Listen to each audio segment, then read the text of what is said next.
I just read 3 thrillers and I'm here to talk to you about them. Hey guys, welcome to my Dusty Books. I am Robin Lee and today I'm going to share my last 3 thrillers with you all. Yeah. He started it for your own good. And Daisy Duck by Alice Feeney. These are all mystery thrillers that not like really horror because I'm not about that life, but they are mystery thrillers that I've deliciously enjoyed over the past couple of months, and I hope that, yeah, I'm just gonna chat about it and do that, starting with Daisy Darker. Friend Willen sent me a copy of this here beauty to review, and yeah, I absolutely loved it. Alice Feeney is one of my favorite authors. Ever since I read Sometimes I Lie a couple of years ago, last year, Alice Feeney has been one of my favorite authors, and Daisy Darker definitely did not disappoint. This takes place on a faraway island where this family, it's basically like 2 parents and their kids, the parents are divorced, and their 3 daughters and a grandchild, they all visit the matriarch's house. It takes place on Halloween Eve, and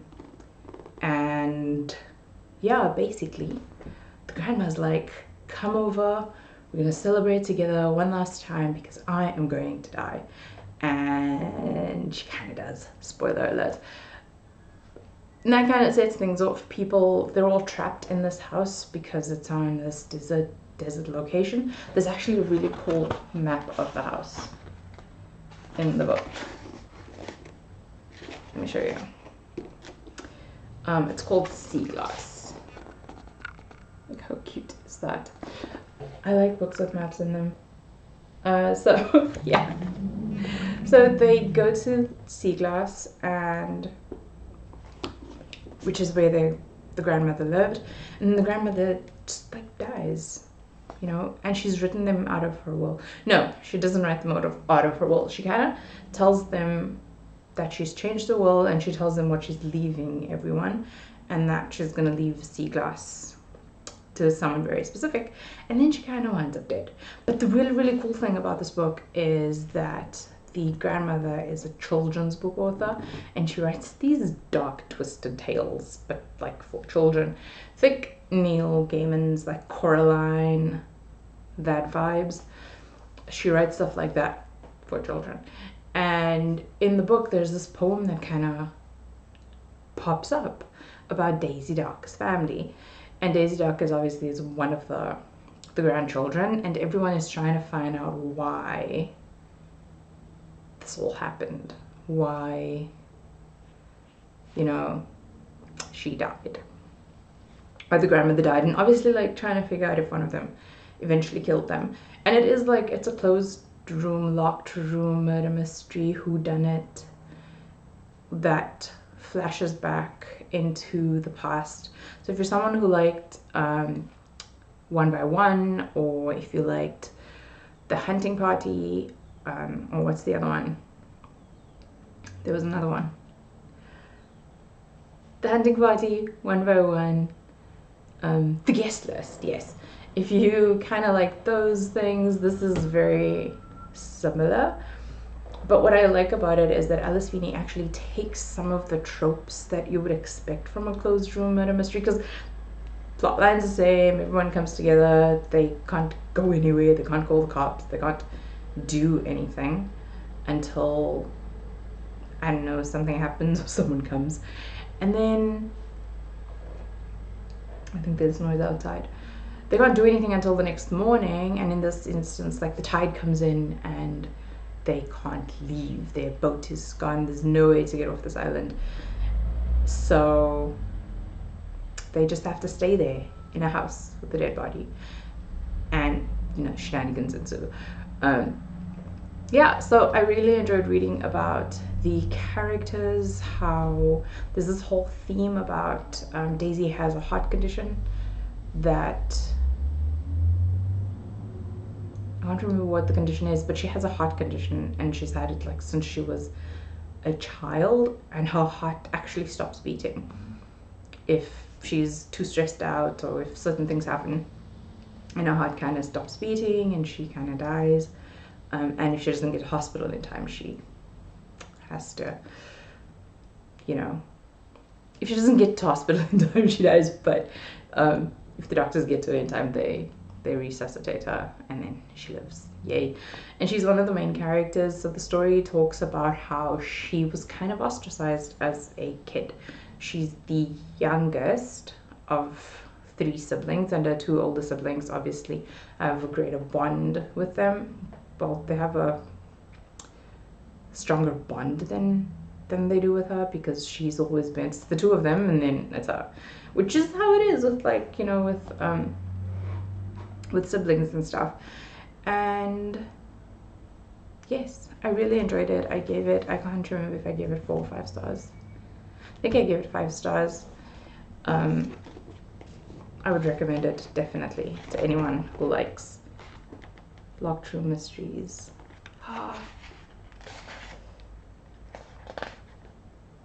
And the little poem, like every time you read through it, there's this tiny little poem that just speaks to it. And every time someone dies, like the poem gets, like a line from the poem gets crossed off. It's like written on this wall.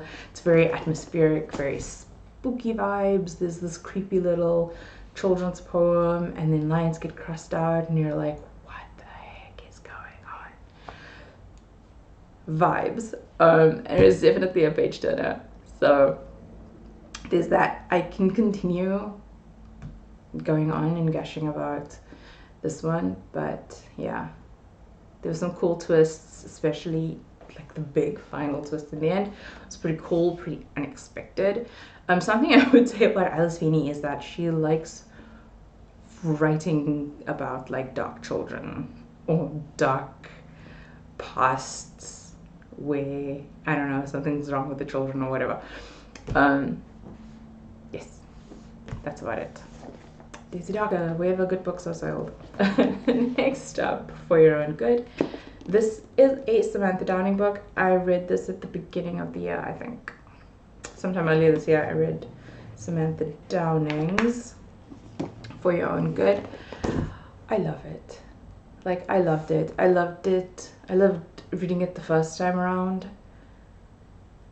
I liked it. I think I read it twice this year. I loved it like the first time around, and I liked it a little less the second time around, but I still enjoyed it. First time was a 5-star read, and after that, I don't know, I just liked it the first time around. It follows a school teacher who he kind of teaches people lessons for their own good. He believes that, yes, okay, so this teacher believes that there's this world of good people and bad people, of privileged people and obviously like unprivileged people, and that the privileged in society tend to look down on the underprivileged or the less privileged or the, you know, the others. And he doesn't like that, so he tries to teach people a lesson, and he teaches English at a private school. So because of that, there's a lot of, you know, there's a lot of rich children with rich families coming from things like that, and sometimes he actually does sabotage his students just to kind of bring them down a notch. If he thinks someone's cheating, or if he thinks that someone is getting by too easily, he rates them harder than he rates the kids. And he's like kind of creepy, because he spies on his students on social media to make sure if they actually did the homework, or if they're, I don't know, if they actually did the book report all by themselves. Because apparently if you're on social media all night, then maybe you can't write your book report or whatever. So he was a very interesting character. I like that the story is told from there are a couple of different perspectives. There's that guy, I can't remember what his name is, Teddy, and then there's another teacher. I can't remember any of their names. Then there's another teacher who is like, she's from the school Belmont Academy. She's from there. Mrs. B. She graduated, went to school, and then came back as a teacher, and she's like one of the elites. And she's up for an award, or not an award. She's up for something. It's like, I think it's her, I don't know, her anniversary, her 10th year. Or she's been at school for a very long time, and they're doing something to honor her.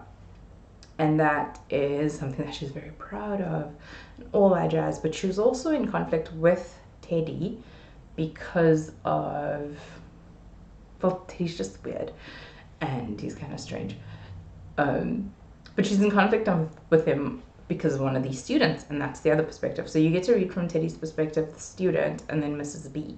And the student is like, he works on school newspaper, he gets really, really good grades in all these other classes except Teddy's, because Teddy thinks that he is, cheating, or that he's trying to buy his way into an A, and, that kind of thing. It is not about that life, so he's not going to let that slide. And yeah, just like shenanigans when the things that these people do, the things that he does, just ends up being, it's just so ridiculous, which is why I think I liked it, because one, you get, Teddy's clearly the bad guy. All of them are kind of toxic-ish, but Teddy's clearly the bad guy, and just reading from his perspective is so refreshing, because you're not trying to guess what's happening and not trying to figure out a mystery, even though there is a mystery, like people die. As the story goes on, like people die. But there isn't really a mystery to figure out. It's more about the ridiculous things that this guy is doing and whether or not he's justified in doing them. Because in his mind, he's using this idea of, these people think that they're better than everyone else. They take it easy, or they take the short roads, they take shortcuts and all that jazz. And they use their privilege to get ahead in life, when in actual case, and then he uses that to like defend the kind of things the shenanigans that he does. Whereas, like, is that valid? Do the ends justify the means? Is, spiking someone's drink okay if you're helping them chill and not be so intense? Or if you're sneaking, their medication into their food, is that okay because you're doing it for their own good? And that's a very good conversation that they have. Even with some of the books that the kids read, with these students, they actually talk through these conversations. And a lot of the kids, like the scholarship kids, they voice certain opinions based on their kind of principles. A lot of the students are obviously Gen Z, so they're very woke, they're very left-leaning, progressive in terms of their thinking. So there are certain things where Teddy would expect them to give like a hard yes or no answer, and they have these nuanced takes, or they kind of check their assumptions and lean a bit, like they overcompensate in terms of certain things. Like with global warming, they're all like eco da-da-da. So they overcompensate in certain areas because of their worldview. And then, yeah, those conversations are very entertaining and interesting. It gets really slow towards the end. It slows down a lot. I think on the second read through, I kind of just wanted to finish. It's like, why are we not at the end yet? Why are things still happening? Why is this not over yet? But the end is really cool, and it has a very nice not closed, but it has a very nice ending. There are opportunities for a sequel, for a spin-off, possibly. But yeah, I really liked the ending. I liked the characters and just the combination of them, the combination of characters and how they interact with one another, where this kid is really, really trying to succeed and his teacher's making it really, really hard, and he's figured out how to game the system with everyone else. It's just like this one teacher that he just can't figure out, and seeing him navigate that and seeing him interact with like his friends and his development as a character throughout the story is another. It's very fascinating. And then you have Mrs. B, who, you know, she wants to be perfect. She wants to win the awards. She wants to be the best teacher. She wants to be the most popular. She wants to win this little adult popularity contest. And there's her perspective, which is very, like, she's a stark contrast to Teddy, who is just like, these people suck. I don't care. But he kind of secretly also wants to, you know, win the contest, because who doesn't want to win stuff? Winning stuff is awesome. So that's him. And then, yeah, that's For Your Own Good. And then finally, there's He Started It, also by Samantha Downing. I love this author. I love her so much. It sucks that she hasn't released a book this year. She released like a short story, but that was like it. And I was really, really disappointed that there was nothing from Samantha Downing this year. He Started It is, I think it's her first book. No, her first book is My Lovely Wife. My Samantha Downing collection is complete. So there's My Lovely Wife. I think this was her first one, and then came He Started It, and For Your Own Good came out last year. And then I read it this year. So He Started It is about a family road trip. This group of siblings, I think there are 3 siblings, and their partners, well, 2 of them are married and one's kind of single. So it's like this group of siblings go on a road trip as part of their grandfather's will. So their grandfather's died, and he's sending them on a road trip from hell. It's basically just a family road trip, the same one that they took when they were younger. So there was like a point in their childhood where their parents' marriage was like in conflict, and they were kind of betting on whether their parents were going to get divorced or not. So their grandfather just like took them out on a road trip. And now when he died, he left them, obviously, like, he left his will to them, and one of the conditions of their inheritance is that they have to go on this road trip. They have to do it together. They have to follow it exactly to the T, the way it was the first time.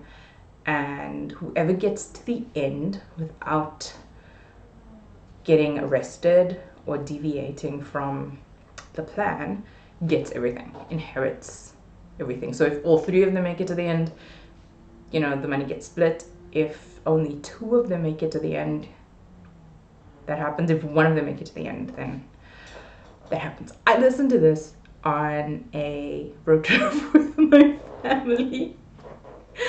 So yeah, I read it in the beginning of the year, and then I listened to the audiobook on Audible. I listened to the audiobook during a family road trip, which kind of triggered some of my family members to be like, I remember there was this one part where, like, my brother was like, remember when we were young and I did that thing did that thing and I tortured you? I'm really, really sorry. Samantha Downing is really good at writing toxic characters, and the siblings in this thing do not disappoint. One of them, I think there are 2 girls and a guy. They're Eddie, Portia, and Beth. Beth is the narrator, and she kind of starts off saying that, you know, if you're looking for a heroine, it's not her, because heroines don't cheat. And they don't... Wait, let me see.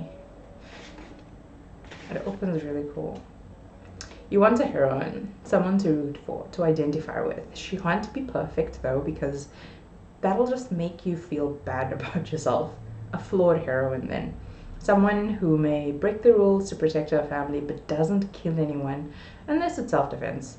Not murder though, at least not the cold-blooded kind. That's the first deal breaker. The second is cheating. Men can get away with that and still be the hero, but a cheating wife is unforgivable. Which means I can't be your heroine. I still have a story to tell. That opening, like, that grabbed me like the first time, and even the second time it was like, oh my goodness, it still works in, like, just on so many levels, in so many ways. It just works. So yeah, we have Beth telling the story. She's clearly not the heroine,